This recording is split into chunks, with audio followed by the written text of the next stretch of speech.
High friends, welcome to all of you. ITI electrician आणि वायरमनचे विद्यार्थी जे सेंट्रल आणि स्टेट गव्हर्नमेंटसाठी तयारी करत आहे त्यांच्यासाठी आपण या फर्स्ट डेपासून आणि फर्स्ट लेक्चरपासून एक MCQ बॅच लॉन्च करत आहे नव्याने, जिचं नाव आहे फास्ट लेन बॅच. ही बॅच तुम्हाला येत्या जेवढ्याही महावितरण असेल किंवा अजून कोणत्या एक्झाम्स असतील स्टेट आणि सेंट्रल गव्हर्नमेंटच्या या सर्व एक्झामसाठी कामी पडेल. या बॅचमध्ये वेगवेगळ्या पुस्तकातून, इंटरनेटवरून किंवा ट्रिकी क्वेश्चन्स, लॉजिकल क्वेश्चन्स या सगळ्यांचा एक आपण संच केलेला आहे. जे इम्पॉर्टंट क्वेश्चन्स आहे, जे एक्सपेक्टेड आहे, जे आपल्याला एक्झाममध्ये दिसू शकतात किंवा जे क्वेश्चन्स आपले वारंवार चुकतात असे क्वेश्चनचा समाविष्ट आपण केलेला आहे. दुसरी महत्त्वाची गोष्ट की या बॅचचे जे क्वेश्चन्स आहे हे अजून अशा पद्धतीने सेट केलेले आहे की तुम्ही जेव्हा हे क्वेश्चन्स रेफर कराल सगळे, तेव्हा तुमचा ऑटोमॅटिकली जो थेरीचा अभ्यास आहे तो पूर्ण रिवाईज होत जाईल. म्हणजे प्रत्येक कन्सेप्ट जो आहे तो ईच अँड एव्हरी तुमचा कव्हर होत जाईल. म्हणजे आपण तो सोपा असो, मीडियम असो, हाय असो, त्या प्रत्येक कन्सेप्टवर एक एक क्वेश्चन्स इथे कव्हर केलेला आहे. त्याचे तुम्हाला जे ॲन्सर्स आहे ते सुद्धा मिळतील, जे त्याचे सोल्युशन्स आहे ते सुद्धा तुम्हाला याच्यामध्ये मिळतील या बॅचमध्ये. हे बॅच डेली 1 तास आहे. म्हणजे हे लेक्चर्स तुम्हाला 1 तास मिळणार आहे रोज डेली, ज्याच्यामध्ये जेवढेही क्वेश्चन्स होतील, मग ते 30 हो, 40 हो, 50 हो, 60 हो, जेवढे क्वेश्चन्स होतील तेवढे आपण घेणार आहे. तर या बॅचचं टार्गेट आहे 2000+ MCQचं, जे आपल्याला कंप्लीट करायचे आहे येत्या 1-2 महिन्यामध्ये. ज्या विद्यार्थ्यांना ही बॅच जॉईन करायची आहे ते या नंबरवर मला कॉल करतील, त्यांना तुम्हाला पुढे डिटेल्स भेटेल. आणि पहिल्या 100 विद्यार्थ्यांना याच्यामध्ये या बॅचसाठी 20% डिस्काउंटसुद्धा अवेलेबल करून दिलेला आहे आपण. 2000 MCQचं टार्गेट आहे आपलं येत्या 2 महिन्यामध्ये, त्याच्यापेक्षा जास्त नाही आहे. फक्त ही 2 महिन्याची बॅच चालेल. आणि या बॅचमध्ये 2000+ म्हणतो आहे मी तुम्हाला, 2000+ MCQज आपल्याला कव्हर करायचे आहे. डेली ही 1 आवर बॅच चालेल, म्हणजे 50 मिनिट, 60 मिनिट अशी, म्हणजे मोस्ट ऑफ द 1 तासाच्या जवळजवळ. आणि याची तशी फी 1000 आहे, पण ही तुम्हाला 20% डिस्काउंटने फक्त आणि फक्त 800 रुपयाला मिळणार आहे. या बॅचचा फायदा एकच आहे तुम्हाला की रोज तुम्हाला रिव्हिजन करण्याची गरज नाही आहे. डेली तुम्ही 1 आवर जरी दिला तरी तुमची सोबत रिव्हिजनसुद्धा होत राहील आणि तुमचे MCQसुद्धा कव्हर होत राहतील. आणि मोस्ट ऑफ द MCQ तुम्हाला याच्यामधले एक्झाममध्ये पाहायला भेटेल. महत्त्वाची गोष्ट अजून आहे या बॅचमध्ये की तुम्हाला जसं जे क्लास आहे हा रेकॉर्डेड आहे, तर रेकॉर्डेड असल्याच्या कारणाने तुम्ही तुमच्या वेळेनुसार त्याला कधीही पाहू शकता. ओके. आणि याच बॅचचे काही व्हिडिओज जे आहे, जे यूट्यूबवरचे आपले विद्यार्थी आहेत त्यांच्यासाठी सुद्धा अवेलेबल होत राहतील कंटिन्युअसली. ठीक आहे. आणि सोबतच तुम्हाला याची PDF सुद्धा अवेलेबल होऊन जाईल ॲपमध्ये, जे तुम्ही त्याच्यावरून डाउनलोड करू शकता. ठीक आहे. चला, तर आता आपल्याकडे वेळ न गमावता आपण बॅचला स्टार्ट करू. पहिला लेक्चर होतं तर थोडा इंट्रोडक्टरी पार्ट आपण कव्हर केलेला आहे. त्यातला आपण पहिला क्वेश्चन्स कव्हर करू. Which one of the following fire extinguisher is suitable for the live electrical fire. क्वेश्चनची जे लेवल आहे येथे घेतलेली ही एक मीडियम, लो, मीडियम आणि हाय लेवलचे क्वेश्चन्स थोडेसे कमी आहे, पण लो आणि मीडियम क्वेश्चन लेवल हे जास्त आहे. एक हाय लेवलची बॅच आपली ऑलरेडी आहे एक MCQची, जे ॲपला आपण रेग्युलर बॅचला अवेलेबल करून दिलेली आहे. ठीक आहे. तर which one of the following fire extinguisher is suitable for the live electrical wire. म्हणजे लाईव्ह इलेक्ट्रिकल वायरसाठी पुढीलपैकी कोणतं फायर एक्सटिंग्विशर सुटेबल आहे. तर सगळ्यांना याचे आन्सर्स माहीत आहे. ओके. तर हॅलोन, वॉटर, फोम, लिक्विफाईड केमिकल्स.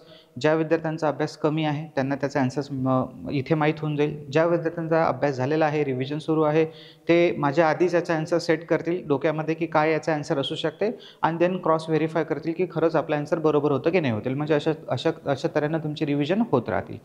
याच्यामध्ये सगळ्याच टाईपचे क्वेश्चन्स भेटेल तुम्हाला. न्यूमरिकल्स भेटतील, थिओरॉटिकल्स भेटतील, लॉजिकल भेटतील, ट्रिकी भेटतील, किंवा जे क्वेश्चन्स बुकमध्ये चुकलेले आहे त्याचे तुम्हाला राईट आन्सरसुद्धा भेटतील इथे सगळं. तर आपल्याला माहीत आहे की जो हॅलोन फायर एक्सटिंग्विशर आहे हा आपल्या इलेक्ट्रिकल याच्यावर चालतो, लाईव्ह इलेक्ट्रिकल वर आपण त्याला वापरू शकतो. पहा मित्रांनो, जे क्वेश्चनचं जे सोल्युशन आहे, जिथे जिथं ॲज पर रिक्वायर्ड तुम्हाला डिटेल्स एक्सप्लेनेशन मला करता येईल तेवढं मी करणारच आहे. कारण की आपण ऑलरेडी ही बॅच फक्त जे विद्यार्थी नवीन आहेत त्यांच्यासाठी आणि जे रिपीटर्स आहे त्यांच्या दोघांसाठीही लॉन्च केलेली आहे.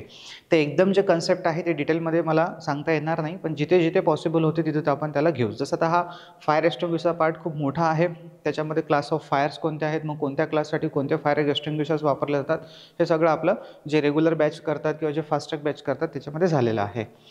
देन पुढचा पॉईंट आहे a tool which is use for a boring a small hole on a wooden article is a tool. आता पुढचा क्वेश्चन म्हटलेला आहे, पहा मी मराठीमध्ये क्वेश्चन्स वाचणार नाही, मराठीमध्ये ज्यांना विद्यार्थ्यांना वाचायचे ते वाचू शकतात. हाच इंग्लिशमधला क्वेश्चन्स तुम्हाला मराठीमध्ये एक्सप्लेन करून सांगणारच आहे, पण आपण सवय हे इंग्लिशमधलीच ठेवा. A tool which is use for a boring a small hole on a wooden articles, म्हणजे वुडन पार्टवर आर्टिकलवर एखाद्या पट्टीवर आपल्याला स्मॉल होल करायचे आहे, तर त्यासाठी आपण कोणतं टूल वापरू. पहा हे जे बॅच आहे खास करून आय टी आयच्या विद्यार्थ्यांसाठी आहे, तर सगळ्याच विद्यार्थ्यांना इंग्लिश वन स्ट्रोकमध्ये समजते असं नाही आहे, त्याच्यामुळे मला क्वेश्चन्सला व्यवस्थित समजून सांगणं गरजेचं आहे. जर क्वेश्चन आपल्याला प्रॉपरली समजला तर आपल्याला त्याची म्हणजे उत्तर बरोबर देता येईल. दुसरी गोष्ट, डायरेक्टच क्वेश्चन जे विद्यार्थी मराठीमध्ये वाचतात तर कुठेतरी त्यांना डिफिकल्टी येते फायनल एक्झाममध्ये सॉल्व करण्यासाठी, तर आपण जर सवय इंग्लिशमध्ये ठेवली तर आपल्याला सोपं जाईल क्वेश्चनचे आन्सर्स देण्यासाठी. तर इथे ऑप्शन्स आहे ब्रॉडल, जिमलेट, हँड ड्रिल मशीन आणि रॉ प्लग टूल. आता हे सगळे तुम्ही टूल्स पाहिले का, तर मी तुम्हाला दाखवून देतो. पहा जिथे जिथे आपल्याला एक्सप्लेनेशनची गरज आहे तिथेच आपण देऊ. हे आहे ब्रॉडल. आता ब्रॉडल आणि पोकर एकच आहे, याच्यामध्ये काही फरक नसते. ओके, ब्रॉडल आणि पोकर हे एकच असते, असं काही नाही की हे गोल असते आणि हे चौकट असते. जसं इथं डायग्राममध्ये दाखवलेलं आहे एकच आहे. तुम्ही सोबत जरी उघडलं किंवा इतरही पुस्तक उघडलं तुम्हाला एकच दिसेल की हे ब्रॉडल आणि पोकर एकच आहे. आता हे जे आहे तुम्हाला पहा, हे स्क्रूड्रायव्हर सारखे याचं हे दिसतं तुम्हाला शाफ्ट आणि याची एक धारदार टोक आहे, टीप आहे याला. याचा उपयोग जो आहे तो आपल्याला स्क्रू, जसं स्विचेस आहे, सॉकेट्स आहे किंवा अजून काही आपल्याला ते फिट करायचे आहे बोर्डवर, वुडन बोर्डवर, तर त्यासाठी आपल्याला जे स्क्रू टाईट करतो आपण, तो स्क्रू एक्झॅक्ट एखाद्या ठिकाणी टाईट झाला पाहिजे, त्याला ग्रिप भेटली पाहिजे स्क्रूला, याच्यासाठी आपण एक स्मॉल होल करतो. हे होल आरपार केलेलं नसते, जस्ट फक्त एक थोडंसं गड्डा पाडल्यासारखं असते, छिद्र मारल्यासारखं, एकदम आरपार छिद्र नसते. तर हे आहे ब्रॉडल किंवा पोकर, ज्याचा उपयोग आपण करतो वुडनवर. देन मग हे आहे जिमलेट. तर जिमलेटच्या सहाय्याने आपण आरपार होल करू शकतो किंवा थोडंसं सुद्धा होल करू शकतो, जसं पाहिजे तसं थोडंसंही होल करू शकतो किंवा आरपार सुद्धा होल करू शकतो. याला ग्रू असतात, त्या ग्रूवरून ते लाकडाचे जे हे असेल ते निघून जातात. देन हा आहे आपला रॉल प्लग, जो आपण आधी ड्रिल मशीनचा शोध लागण्याच्या आधी याचा उपयोग केला जात होता. म्हणजे आपल्याला जेव्हा ग्रिप फिट करायची आहे वुडनची किंवा PVC, तेव्हा आपण याला रॉल प्लगचा यूज करत होतो. तर आता हे जे आहे रॉल प्लग टूल किंवा हँड ड्रिल मशीन, आता हँड ड्रिल मशीन म्हणजे ती हाताने फिरवण्याची जी लाकडावर आपण यूज करतो. जिमलेट, ब्रॉडल हे सगळे तुम्ही पाहिलेले आहे. तर क्वेश्चन जो आहे याचा आन्सर काय दिलेला आहे पहा, की त्यांनी काय म्हटलेलं आहे की आपल्याला बोरिंग करायचं आहे, म्हणजे पूर्ण गड्डा करायचा आहे, boring small hole on wooden articles. जर या क्वेश्चन्सला आपण प्रॉपर उत्तर देतो त्याचं उत्तर आहे जिमलेट, राईट. कारण की इथं म्हटलेलं आहे बोरिंग म्हणजे लाकडी वस्तूवर लहान छिद्र पाडण्यासाठी वापरले जाणारे साधन. म्हणजे आपल्याला आरपार जर छिद्र पाडायचं असेलच तर आपण त्या लाकडावर जिमलेटचा यूज करू, हे त्याचं राईट आन्सर आहे. पण हा क्वेश्चन जो आहे हा आपल्या NCVTच्या एक्झाम्समध्ये आलेला आहे आणि तिथे आयोगानं याचा आन्सर ब्रॉडल दिलेला आहे. ओके, ब्रॉडल दिलेला आहे. मग अशा आता हा दुसराच क्वेश्चन आला जो कन्फ्युजिंग आहे, म्हणजे याचे आन्सर जिमलेट पण असू शकते आणि याचा आन्सर ब्रॉडल पण असू शकते. कारण ब्रॉडलनं फक्त एवढं आहे की ब्रॉडलनं आरपार छिद्र होत नाही, हे गोष्ट लक्षात ठेवा. पण त्याचा आन्सर आयोगाने ब्रॉडल दिलेला आहे, त्याच्यामुळे मी सुद्धा इथे आन्सर ब्रॉडलला देईल. का बरं? कारण की बायचान्स जर हा क्वेश्चन्स रिपीट झाला आणि अशा वेळेस जर आपण याचा आन्सर जिमलेट मार्क केलं आणि सपोज ज्या आयोगाने पुढे हा क्वेश्चन्स रिपीट केला असेल तर त्याने ते आन्सरसुद्धा रिपीट कॉपी केलं असेल आणि मग अशा वेळेस आपला आन्सर चुकण्याची शक्यता असते. म्हणून मग इथे आन्सर आपण जिथे एक्झॅक्टली बरोबर आहे तिथे मी तुम्हाला बरोबरच सांगणार. मग ते पुस्तकात का चुकीचं असेल ना ते तुम्हाला बरोबरच सांगेल. पण इथे कारण की इथे हा क्वेश्चन्स ब्रॉडली बरोबर आहे, कारण छिद्र मारायचं फक्त तिथे एकदम हेतू क्लिअर नाही आहे. तर इथे ब्रॉडल पण आन्सर बरोबर आहे, जिमलेट पण बरोबर आहे. पण आपण आता पुस्तकाच्या नुसारच याचं प्रायोरिटी देऊ, जे म्हणजे ब्रॉडलला. ठीक आहे, पुढे जो आपण नेक्स्ट क्वेश्चनला, थर्ड क्वेश्चन आहे आपल्याकडे. Practical SI unit of heat is express in. Practical SI unit विचारलेलं आहे आपल्याला हीटचं. तर हीटचं प्रॅक्टिकल युनिट आहे जूल. तसं जर युनिट पाहिलं आपण तर कॅलरी आहे. ओके, ज्याचा फॉर्म्युला आहे 0.24 I²R आणि युनिट आहे कॅलरीज. म्हणजे जेव्हा आपल्याला कॅलरीजमध्ये काढायचं असेल I²RT कॅलरीजमध्ये काढायची असेल या फॉर्म्युला, तेव्हा त्याला 0.24ने मल्टिप्लाय करतात कन्व्हर्शनसाठी जूल टू कॅलरीज. पण इथं प्रॅक्टिकल युनिट विचारलेलं आहे आपल्याला हीटचं, जे आहे जूल. तर जिथे कमी एक्सप्लेनेशन आहे तिथं कमी देणार, जिथं जास्त एक्सप्लेनेशन आहे तिथं जास्तच देणार आहे, कारण आपल्याला मोर क्वेश्चन्स कव्हर करायचे आहे बॅचमध्ये. देन पुढे जाऊ आपण 4 नंबरचा question. As per IE rule, Indian rule जे आहे Indian electricity rule, as per IE rule caution notice shall be display on the electrical equipments. म्हणजे इलेक्ट्रिकल इक्विपमेंटवर एक कॉशन नोटीस असते, तर त्या नोटीसमध्ये इक्विपमेंट्स ऑर लाईनवर एक नोटीस असते depending on the level off voltage. त्या लाईनचं जेवढे काही व्होल्टेज आहे, लेवल आहे, त्याच्यावर एक कॉशन नोटीस असते. तर what type of caution notice shall be display or equipments or line operating between the 650 volt and 650 volt to 33 kV. आता मी इथपर्यंत तुम्हाला सांगितलं. याच्या पुढच्या लाईनचा अर्थ काय आहे की जेव्हा आपण त्या लाईनवर किंवा इक्विपमेंटवर जे कॉशन नोटीस लावतो आहे, तर अशीच एक कॉशन नोटीस आपल्याला लावायची आहे. तर याच्यावर काय इंडिकेशन असेल, ही लाईनचं लेवल व्होल्टेज दिलेलं आहे 650 ते 33 kV, म्हणजे 650 ते 33 kVच्या लाईनवर कोणतं कॉशन नोटीस लावलेलं असेल. तर आता आपल्याला व्होल्टेज लेवल माहीत पाहिजे. जर व्होल्टेज लेवल माहीत असेल तर आपण पटकन याचा आन्सर देऊ शकतो. पहा, जसं कॉशन नोटीस असेल की मिडियम व्होल्टेज आहे, कॉशन नोटीस असेल की हे लाईन हाय व्होल्टेजची लाईन आहे, कॉशन नोटीस असेल की हे एक एक्स्ट्रा व्होल्टेज आहे, आणि कॉशन नोटीस असेल की ही व्हेरी हाय व्होल्टेज आहे, असे इथे दिलेलं आहे यांनी. तर पहा, लो व्होल्टेज कोणाला म्हटलं जाते? लो व्होल्टेज जे 230-250 पेक्षा खाली असेल तर त्याला आपण लो व्होल्टेज म्हणतो आहे. 250 ते 650 पर्यंत जे असेल त्याला आपण मिडियम व्होल्टेज म्हणतो आहे.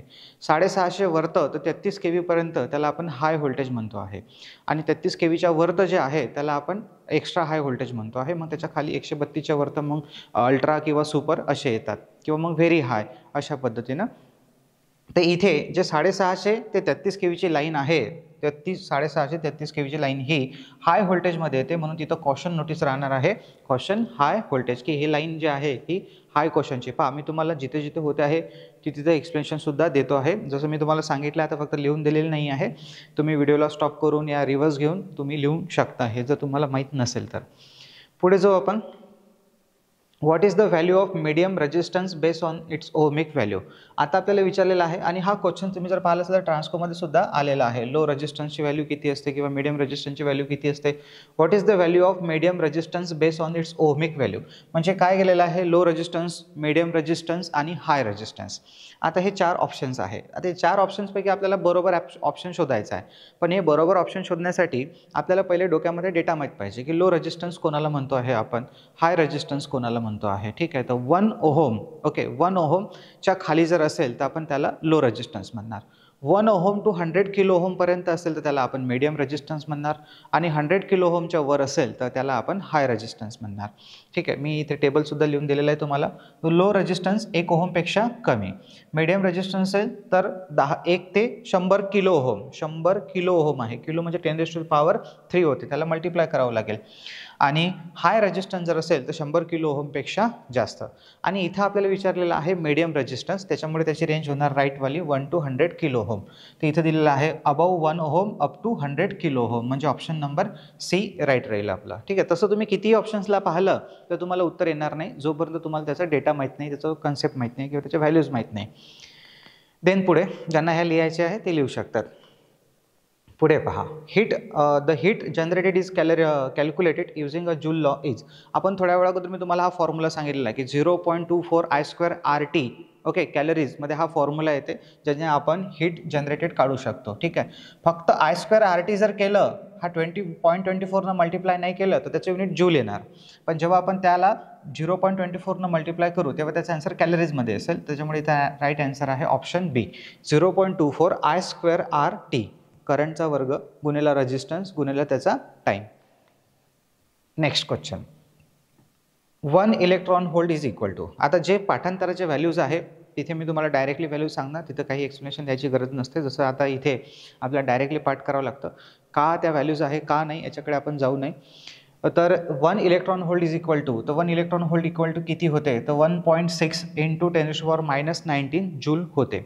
हे डायरेक्ट तुम्हाला रट्टा मारायचा आहे हा व्हॅल्यू. आता जे हे क्वेश्चन जे आहे हे असे खास क्वेश्चन्स आहे जे तुमच्यासाठी सिलेक्ट केलेले आहे. तर तुम्ही एक काम कराल, हे जेवढेही क्वेश्चन्स मी घेतो आहे एवढे सारे क्वेश्चन्स आता एक्झाम टाईमला आपल्याला वाचणं पॉसिबल नाही होत, तर तुम्ही एक नोट्स बनवाल. त्या नोट्समध्ये पूर्ण क्वेश्चन लिहिण्याची आवश्यकता नाही आहे, फक्त एवढंच लिहायचं की 1 इलेक्ट्रॉन व्होल्ट बरोबर डायरेक्ट आन्सर त्याचं. मागं तुम्ही डायरेक्ट हा क्वेश्चन लिहायची गरज नाही आहे, हे क्लासिफिकेशन ऑफ रेजिस्टन्स लिहिले झालं काम. ओके, अशा पद्धतीनं तुम्हाला व्होल्टेज लेवल सांगितले मी, तर व्होल्टेज लिहून घ्या. त्यानंतर तुम्हाला मी फॉर्म्युला सांगितला की कॅलरीजमध्ये काढण्याचा फॉर्म्युला, तर फक्त फॉर्म्युलाच लिहा, एवढंच लिहायचं फक्त की हीट जनरेटेड फॉर्म्युला कोणता, बरोबर हीट जनरेटेड फॉर्म्युला बरोबर डायरेक्ट फॉर्म्युला लिहायचा अशा पद्धतीने. म्हणजे तुम्हाला तुमची काय होईल याने की या 2000 क्वेश्चन्सची एक चांगली नोट्स तयार होईल, एक 20-25 पेजेसची म्हणा. आणि त्याच्यामध्ये त्या 20-25 पेजेसमध्ये पूर्ण तुमचे जेवढेही फक्त तेच क्वेश्चन लिहायचे, सगळे क्वेश्चन्स लिहायचे नाही. पहिलं लेक्चर आहे हे, म्हणून तुम्हाला सांगतो आहे. मधामधातही सांगत राहणार, पण पहिलं लेक्चर आहे तर त्यातून खास करून सांगतो, कारण की गायडन्स भेटलं पाहिजे तुम्हाला कशा पद्धतीने नोट्स लिहायचे आहेत. तर सगळेच क्वेश्चन लिहायचे नाही आहे. जे क्वेश्चन्स तुम्हाला माहीत नाही आहे, तुमच्यासाठी नवीन आहे किंवा इम्पॉर्टंट आहे किंवा रट्टा मारायचा आहे, तेच लिहायचे आहे फक्त, बाकी नाही लिहायचे आहे सगळे. ठीक आहे. पुढे म्हटलेलं आहे the electric current is due to the flow of. आता पहा, इथे 2 क्वेश्चन आहे. Electric current is due to the flow of, आणि इथं म्हटलेलं आहे the electric current in the metallic conductor is due to the flow of. म्हणजे जो इलेक्ट्रिक करंट आहे तो कशामुळे फ्लो होतो. आता आपल्याला माहित आहे इलेक्ट्रॉनच्या वहनाला करंट असे म्हणतात. फ्लो ऑफ इलेक्ट्रॉन्स किंवा फ्लो ऑफ चार्ज किंवा rate of change of charge with respect to time called as a current. ह्या सगळ्या आपल्याला करंटच्या डेफिनेशन्स माहीत आहे. म्हणजे इलेक्ट्रॉनच्या वहनाला करंट असे म्हणतात. तर इथे 2 क्वेश्चन्स आहे जे आपल्याला कन्फ्यूज करू शकतात एक्झाममध्ये, म्हणून मी दोन्ही क्वेश्चन्स हे लागोपाठ घेतलेले आहे. Electric current is due to the flow of. जो इलेक्ट्रिक करंट आहे तो कोणामुळे फ्लो होते. ऑप्शन्स वाचू आपण एकदा. Negative charges only. पहिलंच ऑप्शन दिलेलं आहे निगेटिव्ह चार्जेस, म्हणजे इलेक्ट्रॉन समजा किंवा निगेटिव्ह चार्जेसमुळे फ्लो होते. Positive charges only. इथं पॉझिटिव्ह ॲटम्स, न्यूट्रल. पुढच्या क्वेश्चनमध्ये इलेक्ट्रॉन्स प्रोटॉन असे ऑप्शन्स आहे. पुढचा जो 9 नंबरचा क्वेश्चन आहे त्याच्यामध्ये इलेक्ट्रॉन्स प्रोटॉन असा आहे. आणि या 8 नंबरच्या याच्यामध्ये इलेक्ट्रॉन प्रोटॉन नाही आहे, चार्जेस आहे, निगेटिव्ह चार्जेस, पॉझिटिव्ह चार्जेस. म्हणून दोन्ही क्वेश्चन्स मी तुम्हाला सायमल्टेनियसली समजून सांगत आहे. तिसरा आहे ऑप्शन न्यूट्रल पार्टिकल्समुळे फक्त करंट फ्लो होते. चौथा ऑप्शन आहे both positive and negative charges. आता याचं राईट आन्सर जे आहे ते काही मुलं, मोस्ट ऑफ द मुलं याचं आन्सर हे ए मारतात फक्त, निगेटिव्ह चार्जेस ऑनली, जे आन्सर चुकीचं आहे. याचा राईट आन्सर आहे both positive and negative.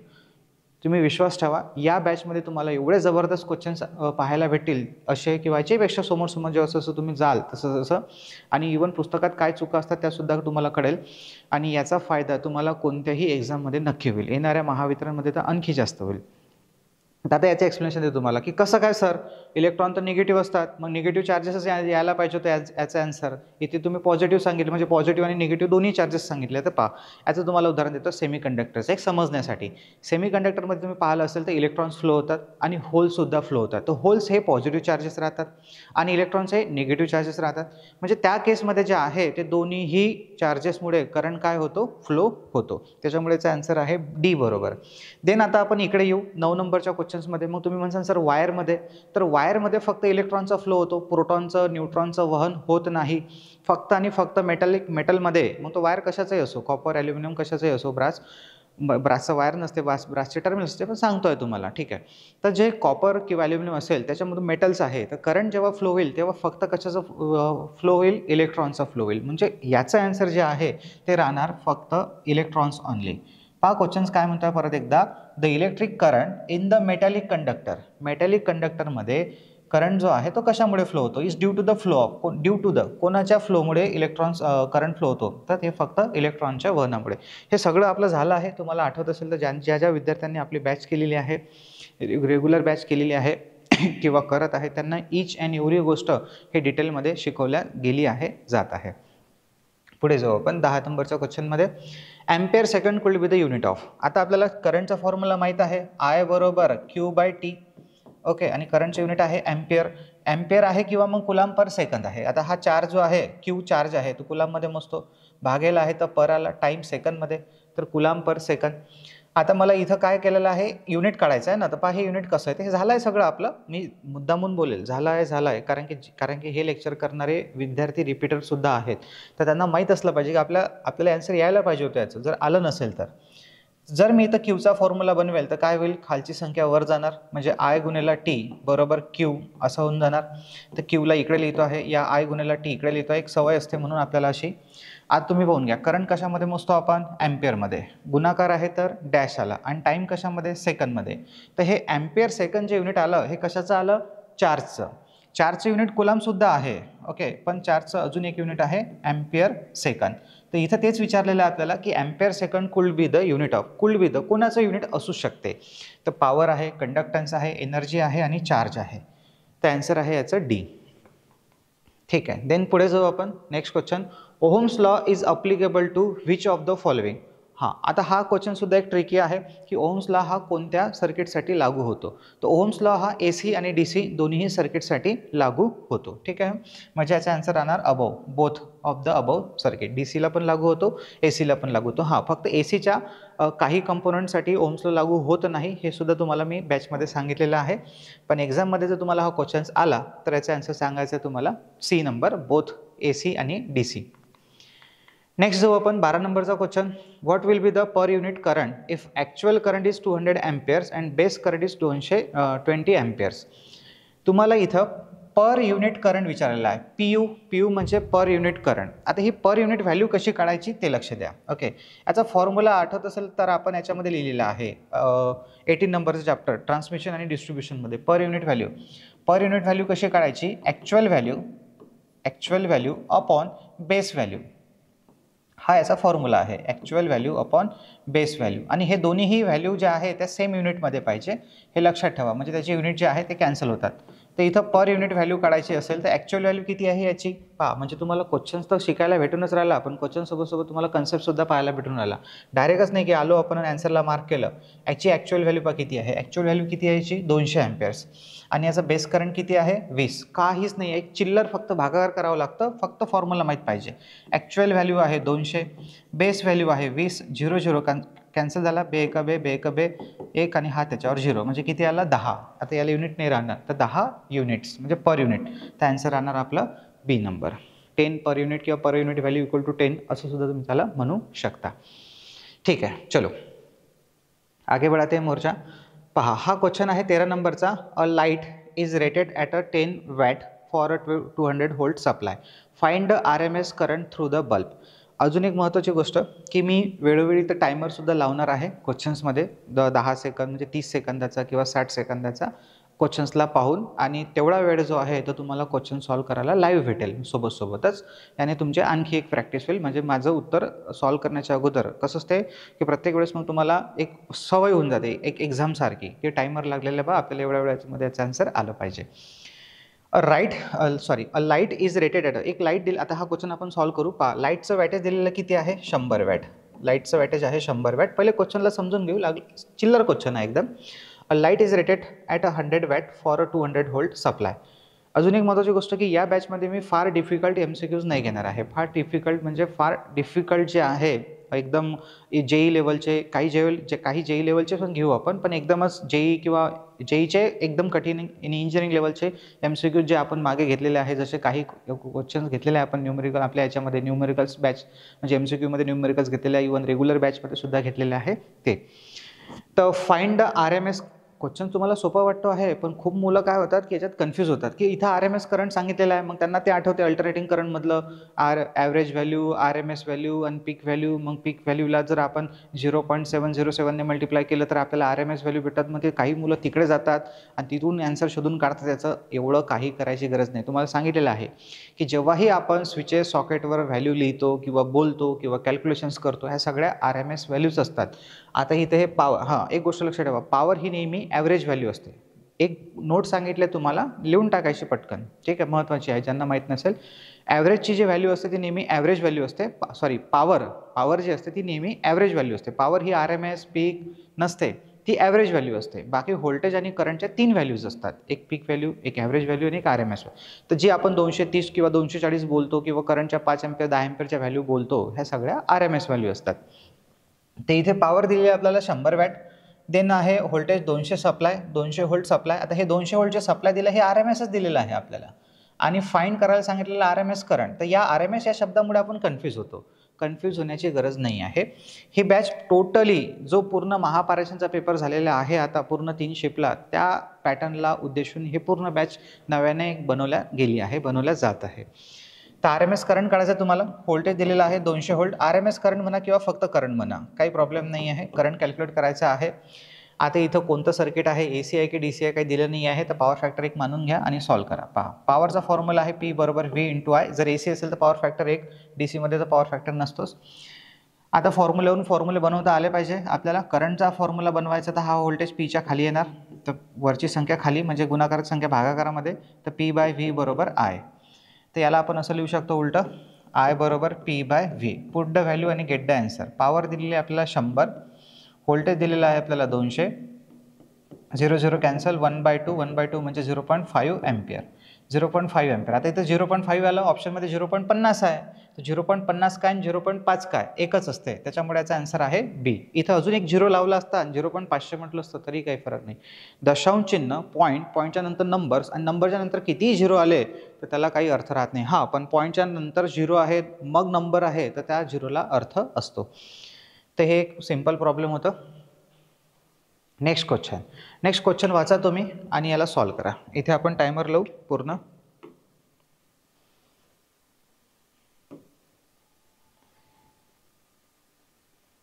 Okay, आता हा टायमर मला सेट करून ठेवावा लागेल प्रत्येक वेळेस, म्हणजे 1 मिनिट. तुम्ही सॉल्व करा, वाचा त्याला.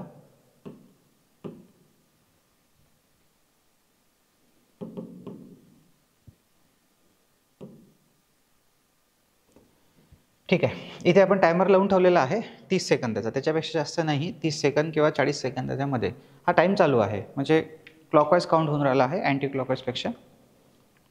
करा solve.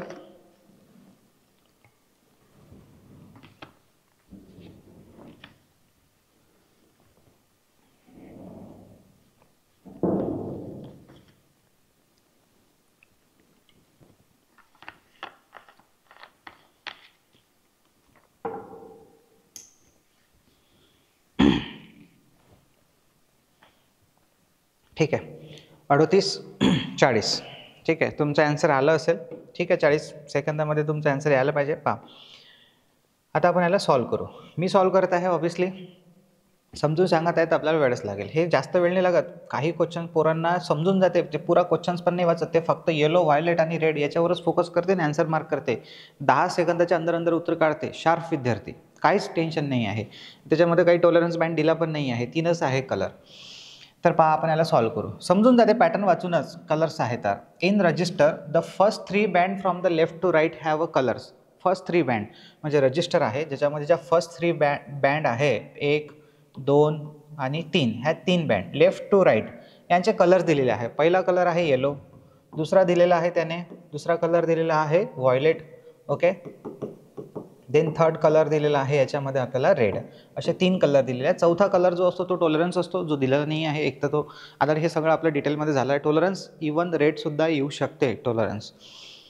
What is the value of resistor in ohms. आता आपल्याला रजिस्टरचे व्हॅल्यू विचारलेले आहे, तर यासाठी तुम्हाला कोड माहीत पाहिजे. आता आपण कोड शिकलेलो आहे शॉर्टकटमध्ये की बीबी रॉय हा एक नावाचा व्यक्ती आहे. बीबी रॉय नावाचा एक व्यक्ती आहे जो गो टू बॉम्बे, बॉम्बेला गेला. टू मधातला नाही लिहिला मी, गो टू बॉम्बे. आणि बॉम्बेला जाताना तो त्याच्या चांगल्या गोड वाईफसोबत गेला. Very good wife, VGW. गोड वाईफसोबत जावंच लागेल, नाही तर वापस आल्यावर त्याचं काय होईल काही सांगता येत नाही. ठीक आहे, एकटा गेला तर ही गोष्ट लक्षात ठेवजा. आता पुस्तकांमध्ये काही वेगवेगळ्या ट्रिक्स दिलेल्या आहेत, ग्रेट ब्रिटन वगैरे असं काही अजून काही म्हटलेलं आहे, पण आपण याला जसं सिम्पल जाईल आपल्याला तसं केलेलं आहे. तर गो टू बॉम्बे, फक्त बॉम्बेला गेला, गोव्याला नाही गेला. तर 0 1 2 3 4 5 6 7 8 9 आपण लिहिलेले 9 अल्फाबेट्स, सॉरी 10 अल्फाबेट लिहिले आपण, आणि बरोबर 10 नंबर्स हा 0 इन्क्लुडिंग. तर हे बरोबर मॅच झाले पाहिजे, नाही तर मग एक नंबर पुढे चालला किंवा एक अल्फाबेट शिल्लक उरत आहे. कुठंतरी मिसमॅच जर झालं तर समजून जायचं की आपण कुठंतरी गडबड केली आहे, आणि ही 0पासून काउंटिंग करायचं. आता जर तुम्ही पाहिलं याच्यामध्ये, आता मी तुम्हाला हा कन्सेप्ट समजून नाही सांगत आहे, ॲज अ तुम्हाला माहीत आहे याच्या हिशोबानं समजून सांगतो आहे, कारण की डिटेलमध्ये जर समजून सांगतो म्हटलं तर प्रत्येक गोष्टी सांगावं लागेल. तर मी चाललो होतो त्याच्याकडे, पण हे माहिती आहे तुम्हाला, पहिला जो आहे तो ब्लॅक आहे, ब्राऊन आहे आणि हा ब्ल्यू आहे. आता ते कसं लक्षात ठेवायचं याचे ट्रिकसुद्धा तुम्हाला सांगितलेलं आहे की पहिला ब्लॅक कसं लक्षात ठेवायचं. तर आता येलो, तर येलो कलरसाठी किती आहे 4. कसं करायचं सॉल्व हे, एकदम ज्यांनी बॅच नाही केली त्यांनासुद्धा खूप काही शिकायला भेटेल या बॅचमध्ये. तर येलोसाठी किती आहे 4. व्हायलेटसाठी किती आहे 7. तर 7 हे 2 जे असतात त्यासाठी तुम्हाला नंबर्स लिहायचे आहे. तिसरा हा मल्टिप्लायर असतो, तर जो नंबर येईल त्यासाठी तेवढे 0 लिहायचे. तर रेडसाठी किती आहे 2, तर 2 0 लिहून टाकले, म्हणजे याची व्हॅल्यू झाली 4700 ओहम. आता इथं चौथा बँड नाही आहे, तर नाही आहे म्हणजे टॉलरन्स याचा 20% आहे, पण टॉलरन्स दिलाच नाही कुठं, तर त्याचा काही विचारच नाही करायला लागत आपल्याला. दिला असतात आपण तोही सिलेक्ट केला असता. तर राईट आन्सर याचा 4700 ओहम. देन नेक्स्ट जाऊ आपण पुढे. पहा 15 नंबर.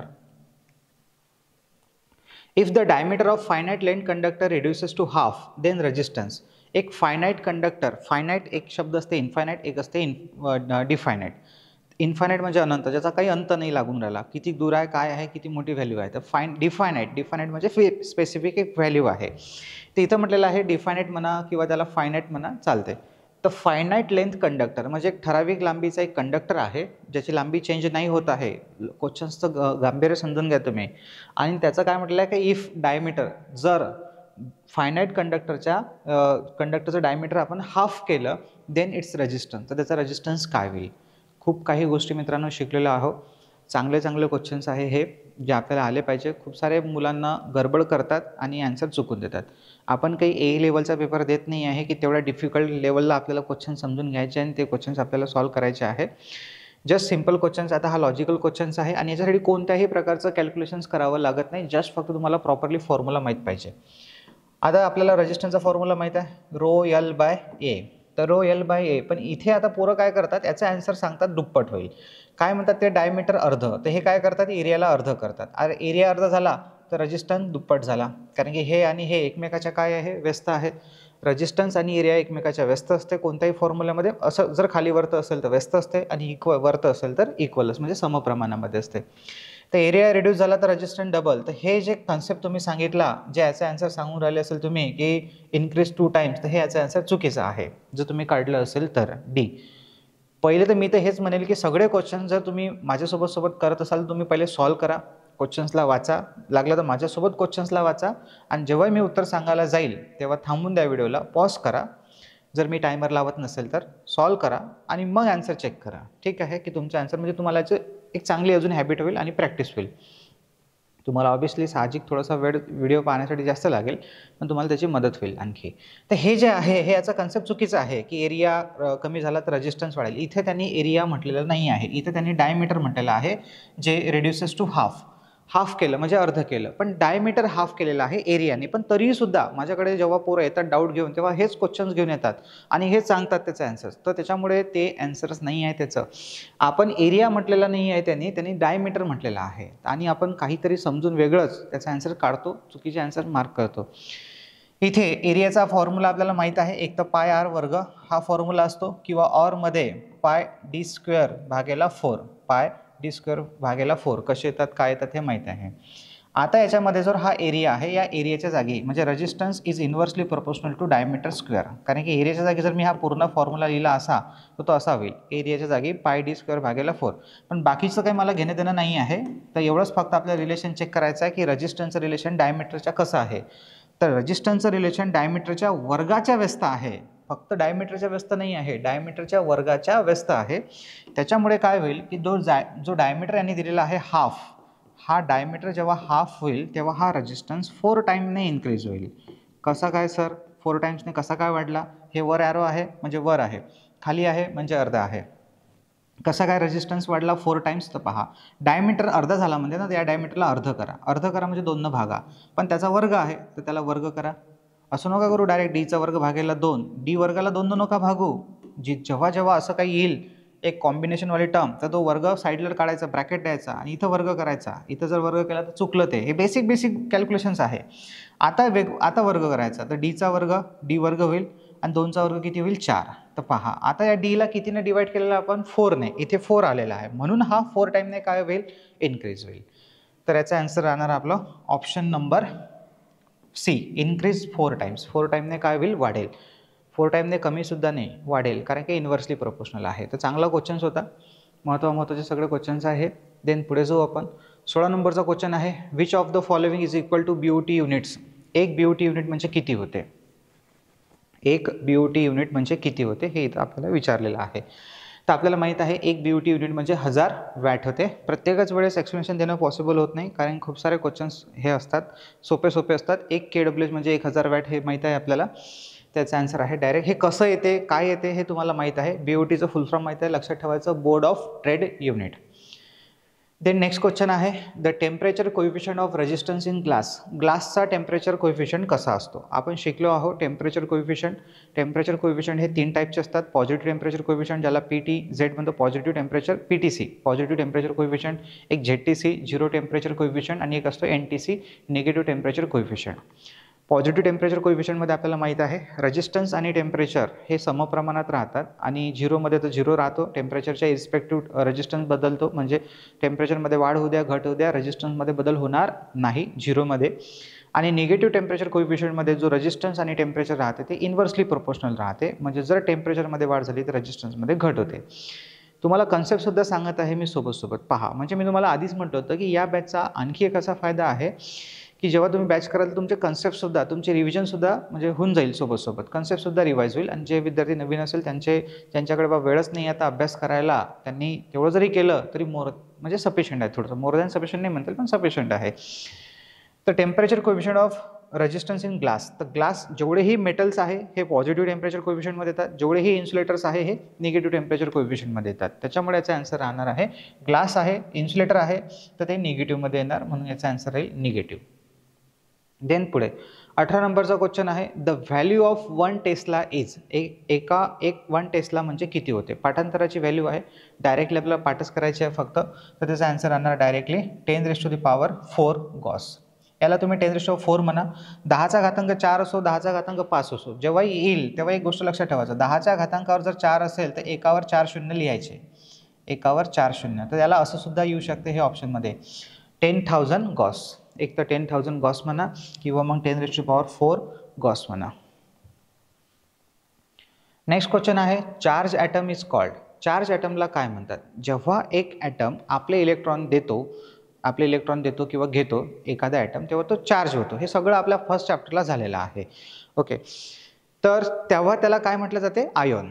जेव्हा त्याच्यामध्ये इलेक्ट्रॉन आणि प्रोटॉनची संख्या सारखी असते तेव्हा त्या ॲटमवर कोणत्याही प्रकारचा चार्ज नसतो, न्यूट्रल असतो तो ॲटम. पण जेव्हाही त्याच्यामध्ये इलेक्ट्रॉनची संख्या किंवा प्रोटॉनची संख्या अनबॅलन्स होते, कमी जास्त होते, तेव्हा तो ॲटम चार्ज होतो. जर इलेक्ट्रॉनची संख्या जास्त असेल तर तो निगेटिव्ह चार्ज होतो, जर प्रोटॉनची संख्या जास्त असेल तर तो पॉझिटिव्ह चार्ज होतो. पण त्याला पॉझिटिव्ह चार्ज ॲटम म्हणतात, पॉझिटिव्ह चार्ज ॲटम म्हणतात, पण त्यासोबत त्याला पॉझिटिव्ह आयोन हे स्पेशल एक नाव दिलेलं आहे आयोन. तर त्याला म्हणतो आपण आयोन, ज्याचा आन्सर आहे option B right. Next question आहे SWG is use to major.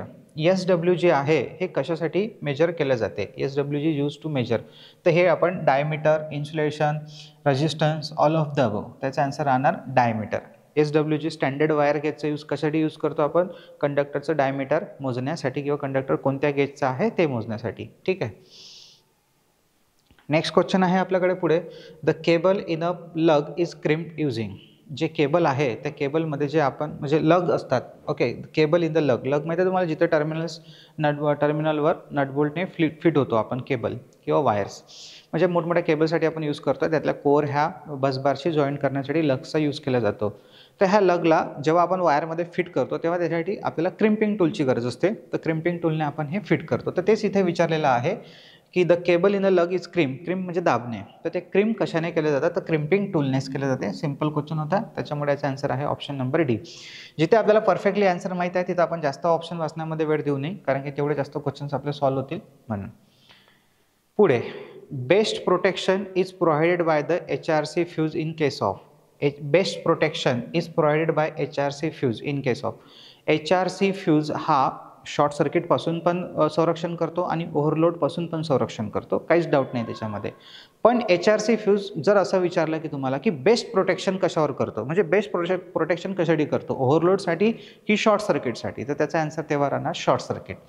तर इथं आन्सर राहील शॉर्ट सर्किट. इथं सी पण बरोबर आहे, बी पण बरोबर आहे, पण आपल्याला प्रायोरिटी द्यायची गरज पडत आहे, त्याच्यामुळे ऑप्शन राहणार इथं बी.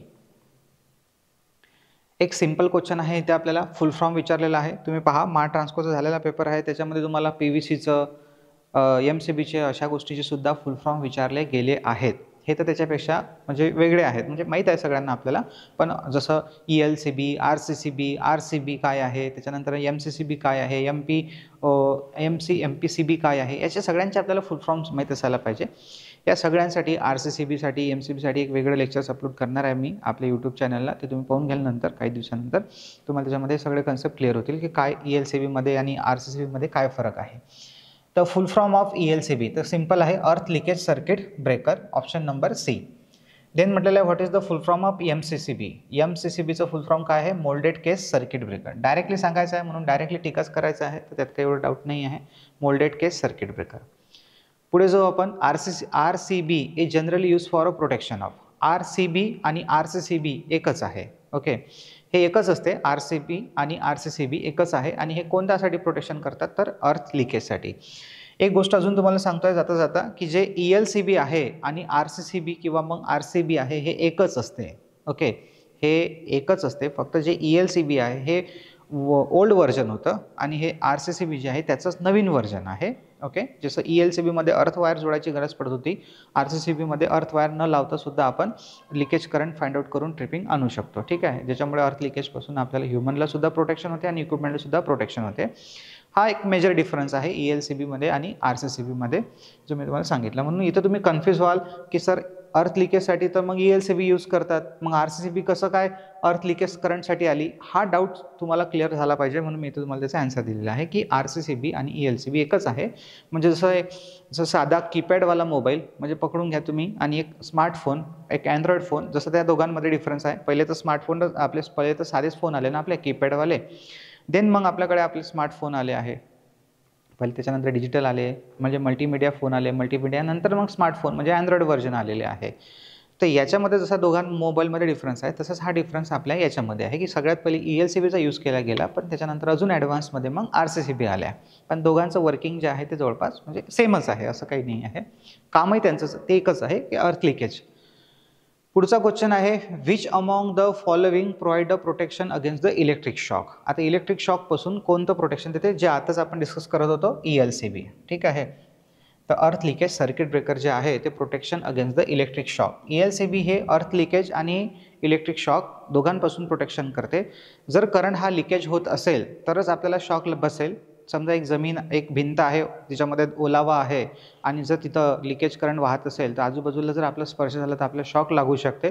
पण अशा केसमध्ये जर आपण तिथं ELCB लावून ठेवली असेल तर जसा लिकेज करंट थोडा जरी लिकेज करंट वाहला तर लगेच लाईन ट्रिप होऊन जाईल, आपलं सर्किट प्रोटेक्शन होईल आणि ह्युमनला सुद्धा शॉक लागण्यापासून बचाव होईल. त्याच्यामुळे त्याचा आन्सर आहे ऑप्शन बी बरोबर. पुढे fusing factor should be always. Fusing factor माहिती आहे आपल्याला. फ्युजिंग फॅक्टर हा कसा काढला जातो, फ्युजिंग फॅक्टर हा fusing current, minimum fusing current upon fuse rating किंवा मग करंट रेटिंग ऑफ फ्यूज. तर या दोघांचा जर आपण भागाकार केला तर हा ऑलवेज नेहमी एकपेक्षा जास्तच येतो. त्याच्यामुळे याचा आन्सर आहे मोर दॅन 1. ठीक आहे, ज्या विद्यार्थ्यांनी बॅच केलेली आहे करत आहे त्यांना माहीत आहे की हे क्वेश्चन्स पाहताना किती फरक आहे. म्हणजे तुम्ही वाचताना तुम्हाला आन्सर पटापट येतं की अरे नाही, आपल्याला थेरीमध्ये हा कन्सेप्ट सांगितलेला आहे, हा फॉर्म्युला सांगितलेला आहे, का एकपेक्षा जास्त येते नेहमीच, का एकपेक्षा जास्त येते हे सगळं आपल्याला बारकावे तुम्हाला सांगितलेले आहे, जे एकदम सोपे आहेत. पण एक वेगळा फरक पडतो त्याच्यामध्ये.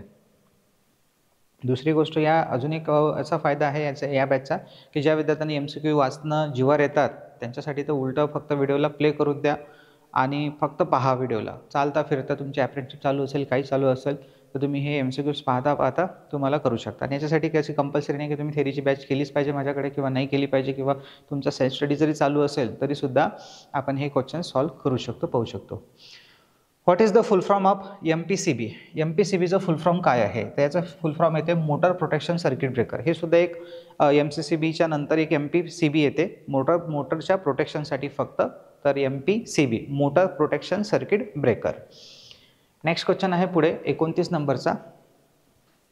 Switch, socket, plugs, holder etc are made up of. जेवढे आहे स्विच, सॉकेट, प्लग हे बॅकेलाईटपासून बनलेले असतात. त्याच्यामुळे याचा आन्सर आहे सी राईट.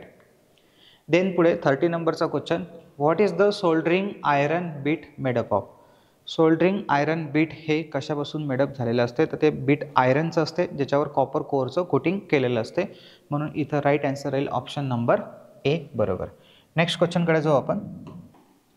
नेक्स्ट क्वेश्चन आहे आपल्याकडे 31 नंबरचा. The voltage of the shorted capacitor is. शॉर्टेड कॅपॅसिटरचं व्होल्टेज किती असते.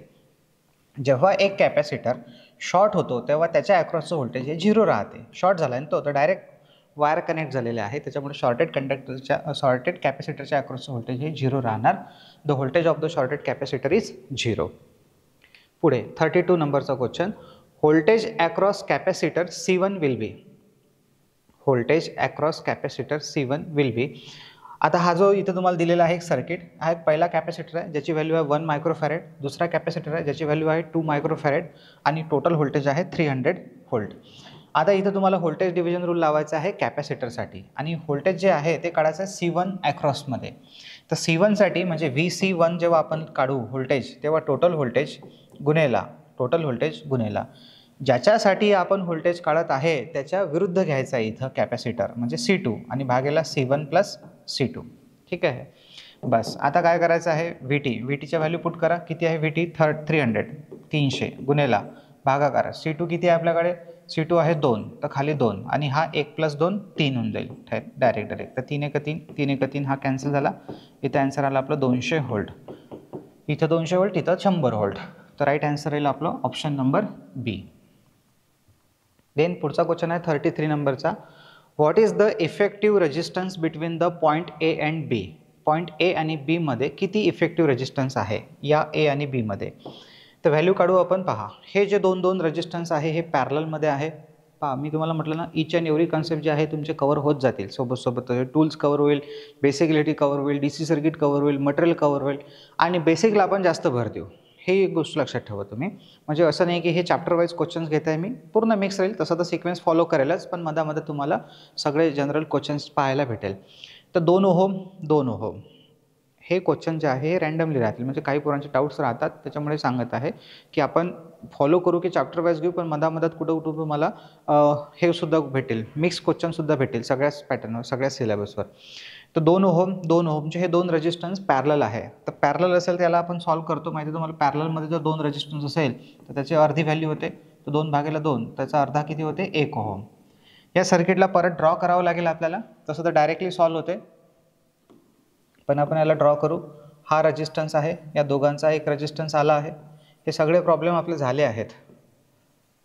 आणि हा ठीक आहे, 2 ओहम 0.5 आणि इथे आहे 1 ओहम. ओके, 2 ओहम आणि हा 0. हे ओहम नाही लिहिलं असतं तरी चाललं असतं आपलं. ठीक आहे, काय हरकत नाही, याला काढून टाकू आपण. आता आपल्याला या 2 पॉईंटमध्ये रेजिस्टन्स काढायचा आहे. तर हे सर्किट बनलं आपल्याकडे. जे सर्किट गिवन होतं आपल्याला त्याच्यावरून आपल्याकडे हे सर्किट बनलं. आता तुम्हाला असं दिसेल की हे जे 3 रेजिस्टन्स आहे 2, 1 आणि 0.5 हे सगळे कसे आहेत? सिरीजमध्ये. तर आता आपल्याला सिरीजमध्ये सॉल्व करावं लागेल. ओके, तर करू आपण याला सिरीजमध्ये सॉल्व. पहा, 0.5. Okay, what is the effective resistance between point A आणि बी. पॉईंट ए आणि बीमध्येच विचारलेलं आपल्याला. परत सर्किटला ड्रॉ करू आपण. इथे सिम्पल हा सगळ्यांचा एक रेजिस्टन्स होऊन जाईल. 2 आणि 1 3 आणि हा 3.5 आणि हा 2 ओहम आणि हे पॉईंट्स आहे आपले ए आणि बी. आता हे 2 रेजिस्टन्स आहे पॅरललमध्ये आणि आपल्याला दोघांचा रेजिस्टन्स काढायचा आहे. तर अंशामध्ये दोघांचा गुणाकार, छेदामध्ये दोघांची बेरीज. ठीक आहे, 2 × 3.5 भागेला 5.5 दोघांची बेरीज.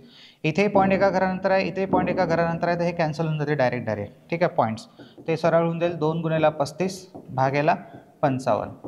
आता आपलं याचं आन्सर जे आहे ते पॉईंटमध्ये येत आहे आणि ऑप्शन जे आहे ते पॉईंटमध्ये नाही आहे. मे बी त्याला राऊंड फिगर केलं असेल. चला, 5 भाग जातो याला. 5 11 55, 5 7 35, 7 2 14 भागेला 11, 11 1 11, 11 1 11, याच्यातले उरले 3. पॉईंट दिला, इथे झाले 30. 11 2 22, 8 उरले, 11 7 77, म्हणजे 1.27. तर 1.27 आन्सर आहे आपलं. What is the effective resistance between the point A and B. त्याचं राईट आन्सर ऑप्शनमध्ये नाही आहे, ते मी इथे लिहून ठेवतो आहे 1.27. म्हणजे आयोगाकडूनच ऑप्शन जे आहे ते चुकीचे आहे. तुम्ही याला सॉल्व केलं तर तुम्हाला याचं आन्सर हेच भेटेल. परत एकदा चेक करा. 2 ओहम पॅरललमध्ये आहे, तर दोघांचा अर्धा होईल 1 ओहम. हा 2 ओहम आणि जो आलेला 1 ओहम आहे तो, आणि हा खालचा 0.5 ओहम आहे. तर 0.5च राहणार, तो काही चेंज नाही होणार. तर 2 आणि 1 3 आणि 3 आणि 0.5 तर 3.5 आणि हा 2 ओहम जसाच्या तसा. 2 घांमध्ये काढायचं होतं आपल्याला. तर दोघांची बेरीज म्हणजे दोघांचा पॅरलल आहे, तर दोघांचा अंशामध्ये गुणाकार, छेदामध्ये दोघांची बेरीज. तर राईट आन्सर आहे याचं 1.25, जे आपण कॅल्क्युलेशन करून काढलेलं आहे. नेक्स्ट क्वेश्चनकडे जो आपण. What is the percentage of tin आणि lead in soft solder. Direct पाठांतराचा क्वेश्चन आहे की सॉफ्ट सोल्डरमध्ये जे सॉफ्ट सोल्डर राहते, ठीक आहे, जे सोल्डरिंगसाठी आपण यूज करतो आहे, याच्यामध्ये टीन आणि लीडसाठी काय रेशो राहतो, तर तो आहे 60 आणि 40. 60% लीड टीन राहते आणि 40% जे आहे ती लीड राहते. तर हे एक लक्षात ठेवा. आन्सर आहे ऑप्शन डी बरोबर. नेक्स्ट क्वेश्चन आहे 35. Two capacitor of capacitances 3 microfarad आणि 6 microfarad are connected in parallel. दोन कॅपॅसिटर आहे जे पॅरललमध्ये कनेक्टेड केलेले आहे 3 आणि 6 मायक्रोफॅरेडचे. What will be their total capacity. एकदम चिल्लर क्वेश्चन आहे. ओके, मुद्दामून की तुमचे कन्सेप्ट हे रिवाईज झाले पाहिजे याच्यासाठी घेतलेलं आहे सगळे, कारण की या बॅचचा मल्टीपर्पज आहे बॅचचा, या बॅचचा. तर पॅरललमध्ये जर कॅपॅसिटर असेल तर काहीच नाही, सिरीजचे फॉर्म्युले लागतात आणि यांची फक्त काय होईल, बेरीज. तर 3 आणि 6 9, तर आन्सर राहील याचं 9 मायक्रोफॅरेड. 36 नंबरचा क्वेश्चन आहे. How many different combination may be obtain with 3 resistors each having the resistance R. म्हणजे आपल्याकडे किती रजिस्टर्स आहे, how many different combination may be obtain with 3 resistance. 3 resistance आहे आणि तिघांची व्हॅल्यू सारखी आहे, आर आर आणि आर. तर यांना आपण किती प्रकारे जोडू शकतो. मी तुम्हाला रेग्युलर बॅचमध्ये सांगितलेलं आहे, एकदा सिरीजमध्ये, एकदा पॅरललमध्ये आणि दोनदा कंपाऊंडमध्ये. असं आपण यांना 4 प्रकारे जोडू शकतो.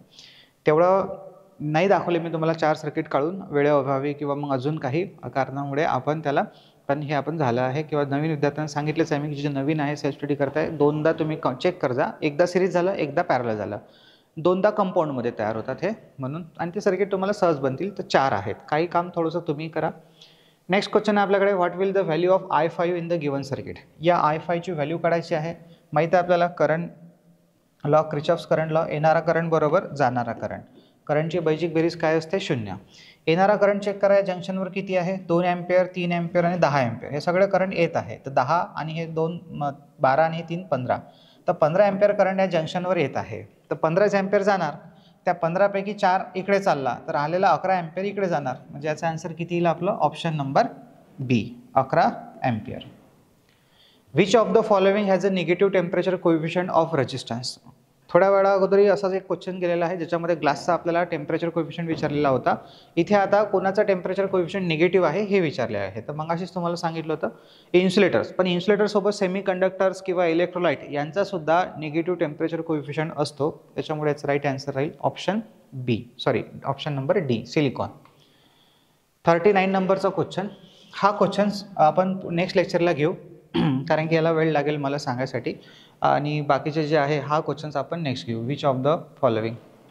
इथपर्यंत थांबू आपण आजच्या लेक्चरमध्ये. हा क्वेश्चनचं सिंपल आहे, याचा आन्सर डी नंबर येते, R/n². ते कसं येते हे तुम्ही सॉल्व कराल. लागलं तर होमवर्कसाठी आहे. हे आन्सर कसं आलं R/n² हे तुम्ही सॉल्व कराल आणि नेक्स्ट लेक्चरला याचा राईट आन्सर चेक कराल. ठीक आहे, तर इथे थांबू आपण. नेक्स्ट लेक्चरला भेटू. Bye bye.